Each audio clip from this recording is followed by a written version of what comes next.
More political fallout today for Mayor Adams after federal raids targeting 4 top officials of his administration. New details are now emerging about the federal investigation into the NYPD. I want to talk about New York City first. I think it's actually important, especially for considering New York City has like 8 million people. And the consequences of this mayor affects millions of people and what he has done. So I want to talk about Eric Adams. And the reason why I want to talk about him first, because obviously I live here. I have to deal with some of the stuff that's going on. I've been here my whole life. So I've been through many mayors, right? Dinkins, obviously the Giuliani, Bloomberg, de Blasio. I don't know if I'm going on in order, but whatever. And now we're with Eric Adams. And what I find is really interesting, at the Democratic National Convention, Mayor Adams did not speak. They did not invite him. The powers that be, the ones who run the DNC, did not invite him to talk.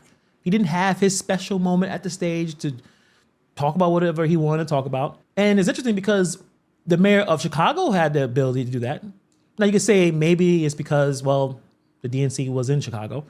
But it's interesting that that dude was able to speak, that mayor, all the issues going on with him. And Eric Adams did not speak. In this interview with Bloomberg, they actually talk about it. At least they ask him the question, hey, what happened? Like, why didn't they ask you to talk? So let's check this out. Well, you're joining the party here as to something that's been a pretty energetic rally so far in Chicago. And we've heard from New York's governor. We heard from Congresswoman Alexandria Ocasio-Cortez. How come the mayor of the world's biggest city isn't speaking tonight? AOC was able to talk. They had AOC talk, and he couldn't talk. And he's the mayor of New York City. Just had that sink in. Well, you have a real focus, and I think this campaign is doing something that's extremely smart. We feel strong in New York. We have very few other areas that we need to focus on. And the goal is not to get Eric Adams on the stage. The goal is to get VP Harris and the team elected. And they're putting together the right speakers, and we're just going to find out what is our role, and we're going to carry the ball based on that. Your role as mayor of New York City at a time when Republicans are criticizing cities, including where we are now, Chicago, on issues like crime. But you're a mayor and a former cop. What is the winning message on crime for a former prosecutor as she campaigns for president of the United States? And I want to jump in right now. I'm sorry, I got to jump in. So I voted for Adams, okay? This is not necessarily a political channel, but I thought at the time, Eric Adams, he was a former cop. Crime was really, really bad under de Blasio. I don't know what de Blasio was doing. Too soft on it. And I thought, former cop, he's going to fix this. He's going to figure this out. He's a former cop. He understands what's going on, how the crime has jumped to the point where people are as afraid of walking the streets as they used to feel in the 80s. In the 80s in New York City, well, definitely 70s and 80s, crime was ridiculous in New York City. Anywhere you went, you had to worry about getting robbed, like legit, not just like the fear-mongering type thing. It was a legit chance that you can get robbed because how terrible things were. And then in the 90s, things kind of picked up. Crime did dip, and then it just went back, obviously, the last, I would say at least 10 years. But I really thought, man, this guy is going to figure it out. He is going to deal, and he's going to handle crime. And it hasn't happened. Crime rates have risen. There's still tons of economic issues. The reason why they didn't put this guy in to talk, because it's a waste of time. His approval ratings are ridiculously low. I don't think he's popular at all. I think most likely he's going to be a one-term mayor. Many New Yorkers feel let down by the way he's handled the city's biggest issues, crime, the economic recovery, and the idea that he ran so heavily with his background in law enforcement, promising to restore some level of safety to the city. It hasn't happened yet, to say it quickly. I think that's an amazing question, because this is what I've been talking about for so long. We have a great product in the Democratic Party. We're leading the voice around getting rid of assault rifles, about being proactive and not placing people on pathway of criminality. And we need to sell that. And unfortunately, we've allowed the belief that Democrats are soft on crime, and we're not. Crime is dropping in New York City, and many of the cities, public safety is crucial to this election. A very interesting point, Mayor. Let me show you some of the news stories of crime that happened in the last 2 weeks. here in New York City. Police say the group breaks into businesses and takes the ATM, the coin machine, merchandise, and cash from the registers.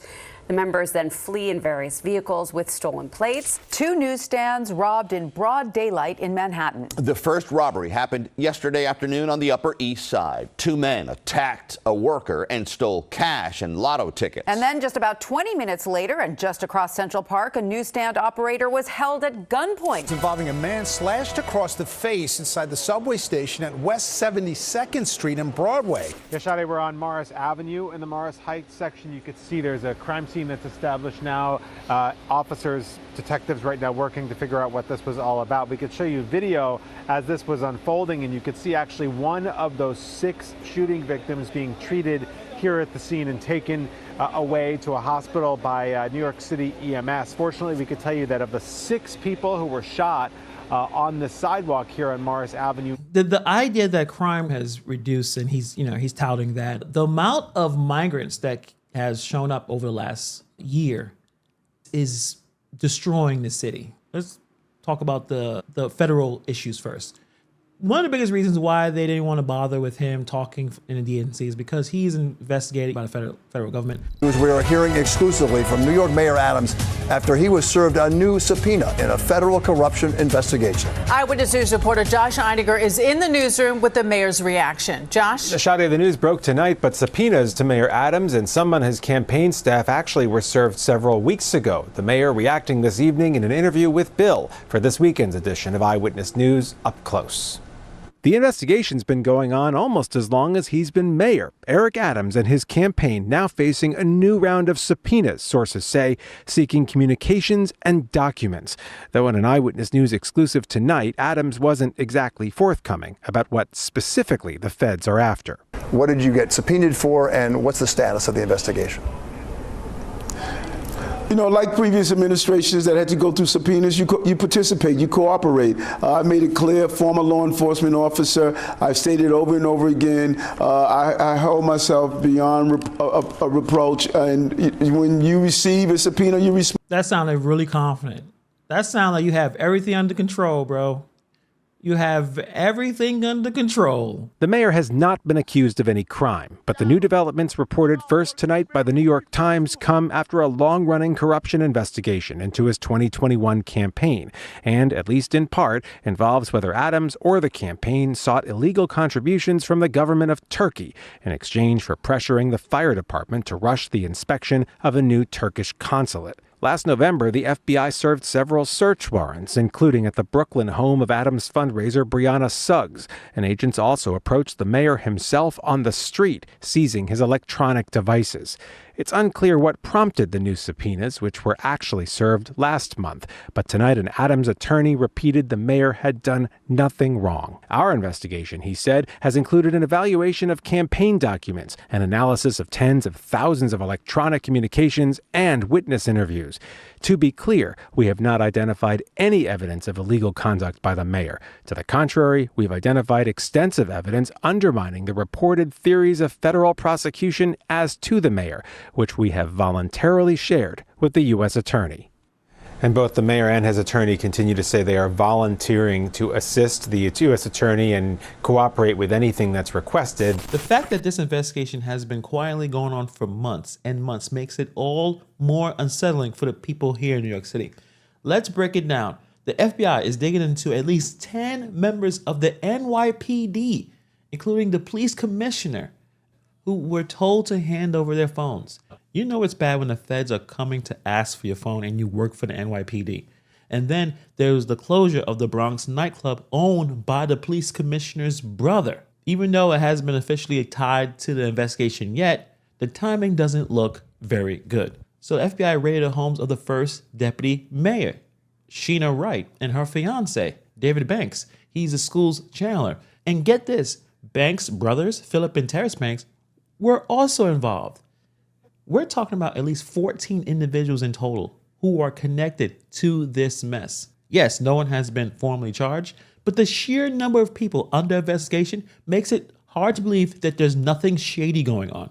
With this FBI investigation getting so deep, it's hard to believe that Adams is going to get out of this unscathed. With 14 months left in his next mayoral election, he has a lot of work cut out for him. And we're going to get into some of the situations with the migration issues and the homeless issues that is also destroying New York City. Right now, it just looks like the leadership in New York City is crumbling, and Adams is doing very little to stop it. So basically, he is entangled with the federal investigation.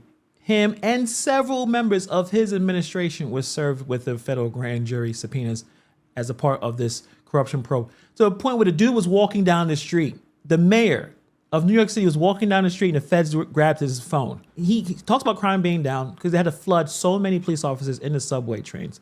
But they still have a ton of issues with the migrants because basically a lot of them are homeless. So it's like over 200,000 people homeless. Some come from really crazy backgrounds. You got to deal with that. And now he's a federal investigation, and it centers on his allegations of illegal campaign contributions during, I guess, the 2021 mayoral run with Turkey.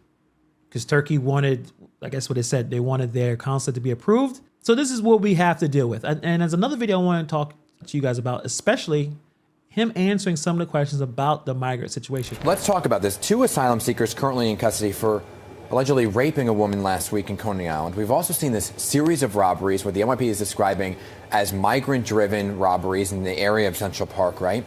What comes next now? Is ICE able to get involved with detaining some of these folks who are bad apples, as they call them, right, and deport them? Well, my staff is out every day. We're out in the public, in the community, trying to remove these public safety threats from our communities. The issue, obviously, that we face is we need the cooperation and collaboration with our law enforcement partners here in the city, specifically NYPD. The sanctuary policies won't allow them to cooperate. The situation that's going down in New York City this is one of the bigger mistakes from Eric Adams when the governor from Texas was bringing migrants to other places in the country because obviously they don't have enough space in Texas to take everyone in. Eric Adams, instead of being more cautious, he said, come on in, everybody. We bring everyone in. We can handle everything. And that was obviously a big mistake. There's not enough resources. People who are here are upset. They get upset about the amount of money that many of these migrants are getting. There's issues here where rent is really expensive. Food is really expensive. So there's people currently here suffering, don't have resources. But now because there's so many people here from other parts of the world, other parts, that Eric Adams has to try to take care of them. So this is the problem that Eric Adams is dealing with. And he's trying to, no one's really happy with the situation. It's a question right here about, did Eric Adams consider changing sanctuary city laws? I can't pronounce that word. Yes, hi, Mr. Mayor. I'm Aaron Brennan with Voice of America. How are you? Very good. Given recent statements by your NYPD Chief of Patrol and concerns about a perceived increase in migrant-related crime, can you share your current thinking on whether New York City should consider revising its sanctuary status? Well, that goes through the city council. They would make that determination, and I have been extremely clear that the overwhelming number of migrants and asylum seekers and undocumented immigrants that come here, their goal is to pursue the American dream. Migrants and asylum seekers are paroled into our city, into our country, so they're here legally. But those who commit violent acts after they serve their time, I think they should be removed from our country. Right now, we don't have the authorization to be able to go and coordinate with ICE. We have to follow the law. I think the city council should revise what was changed under the previous administration. Mayor Koch had it right, Mayor Bloomberg had it right, and I think we made a miscalculation through the previous administration. Hundreds of people were showing up every day to Penn Station. He didn't have those thoughts. He was saying, bring them all in. I mean, we look it up. You can look it up. He did not have those thoughts a year ago. As the mayor of the city of New York, I don't, weigh into immigration issues, border issues. I have to provide services for families that are here, and that's what we're going to do. And that's what our responsibility as a city. I'm proud that this is a right to shelter state, and we're going to continue to do that. Now he has those thoughts because his approval ratings are in the toilet. So I'm going to watch one more video I think New York Post asked him this question, so it's going to be a little spicy. But it's important to these questions to be answered. It's important for these questions to be answered. Let me see if I can find it. First, what orders did the Harris campaign give you going forward in your capacity as mayor to help her get elected? And the second question is about homelessness. So we're almost 3 years into your administration in which you've claimed historic levels of getting homeless people into permanent housing. However, homelessness conditions have only gotten worse with the highest number of street homeless in more than a decade. People have told the Post that they feel unsafe. It's a revolving door, horrid conditions. The shelters are a revolving door, and it causes horrid conditions at key tourist hubs like Penn Station. So doesn't it show that your administration's approach is failing on homelessness, and if not, why? Yeah, first I'm gonna look over to my counsel to talk about. Yeah, just in your capacity as mayor, though, is the question. So not. Yeah, I'm still gonna look over to my counsel. Let me maybe I can offer just a helpful class. So that was a question directed to the mayor, but the mayor did that thing that you saw the other mayor do when there's like a really hard question. You gotta talk to my attorney. No, talk to the attorney. Don't talk to me. Even though the question's about you running things, you are running everything. There's a lot of problems. There's too many homeless people here in Bushwick. I see them every day. I know exactly where they are. They're just hanging out in the corners. Some of them actually work on Uber and DoorDash. They're able to get accounts. Obviously, either someone's selling accounts or whatever. I see of many of them at Home Depot. They are trying to find work, but a lot of them are just standing around. And then who knows what most are not doing anything wrong, but some are. There's a lot of homeless people here. And instead of answering that question directly about the Harris campaign or whatever, you could just say, no, the Harris campaign has not given me any orders. I'm referring to you to my lawyer. Real solid leader there. Clarification that, and of course, you can ask any questions you want. I just want to clarify that when city officials are not asked to perform campaign functions in their official capacities as city employee. So that's the distinction. Individuals who serve in the city administration, of course, have the right to campaign and engage in political activities without using city resources for that purpose. So I just want to give you that clarification. And, and again, you can ask anything you want, but if it's a specific question about specific political campaigns, there are just limitations that the Conflict of Interest Board have guided us that may impact the degree to which answers can be provided. Thank you. The question around the homelessness, you said it's at some of the highest levels. 212,000 people entered the city, in addition to 64,000 already being homeless. I'm not quite sure how people don't see how amazing it is that we've been able to pull this off. 212,000 people that we had to. I don't know what pulling it off means. I guess he thinks they're killing it. That New York City is doing very, very well, and we have embraced all this, and no one is complaining. There isn't any crime issues going on near migrant shelters or even against other New York City citizens. Things are moving pretty seamlessly. Yeah, I guess that's what he's saying. I don't know. To house. And for the slight uptick that we have with 212,000 people, it's really remarkable. We're going to continue to do what we've done, transition more people out of shelters into permanent housing in 1 year in the history of the city. We're going to continue to give smart ideas to transition people to the next step of their journey that includes reticketing. We're going to continue to say that we're not going to allow encampments throughout our city, like other municipalities have done. Our city has not turned into an encampment zone like we see across the country. But to do what DM Williams-Isom has been able to do with her team, with 212,000 people, and we're still getting, about 800-900 a week? 700 last week. We're still getting hundreds of people a week. All right, I'm done talking. I'm done listening to Eric Adams. In politics, obviously, it's sometimes even unfortunately, but still, I think it's important to say that optics is everything, or at least most of what we have to deal with. And the optics around Adams is not great, right? You're talking about the pummeling, just really bad approval ratings, the crime, the ongoing federal investigation into campaign corruption, campaign contributions, getting kickbacks for foreign countries to do whatever they want him to do. Adams is facing some significant challenges. Most likely, he is a one-term mayor. I think even the more powerful people in the Democrat Party realize that.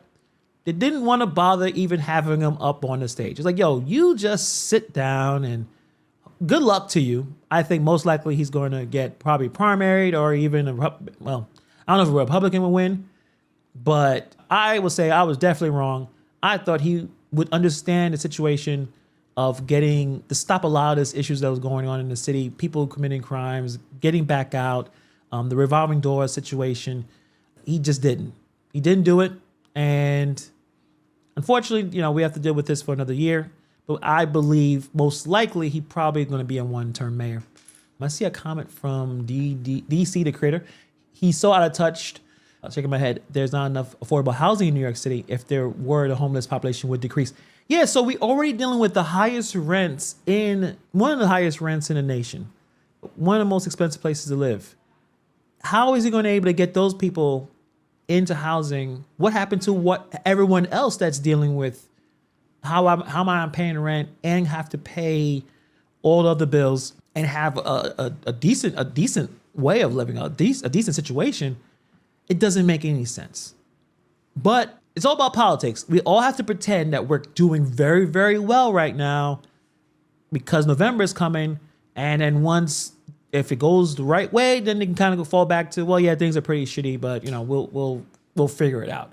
David Williams said Denver. Yeah, so Denver has a lot of issues. I didn't look up too much about that, but I've received a lot of information. I saw a lot of articles about, again, gangs. It's just we already have a lot of problems.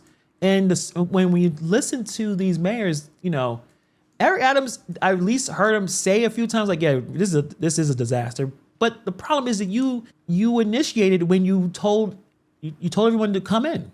You said come in, and now we're still getting hundreds and hundreds of people that we can't take care of because we can't take care of what we already have. And then to say that we're doing a great job, yeah, I believe it. It is out of touch. It doesn't make a lot of sense. But hopefully there are some changes with some of the rules, especially with crime. If you commit crime and you're not from here, how are you able to stay? If I went to a different country and did something violent, I'm not able to come back. First, I may not even be able to leave, but I'm definitely not going to be able to come back. So let's talk about another really, really dangerous situation in Oakland. I saw this video. This really popular YouTube creator. His name is Tyler Oliveira. I can't pronounce words. We're going to watch a few minutes, but it talks about the situation in Oakland. And the mayor of Oakland is Shang Tao. She's under some federal investigation.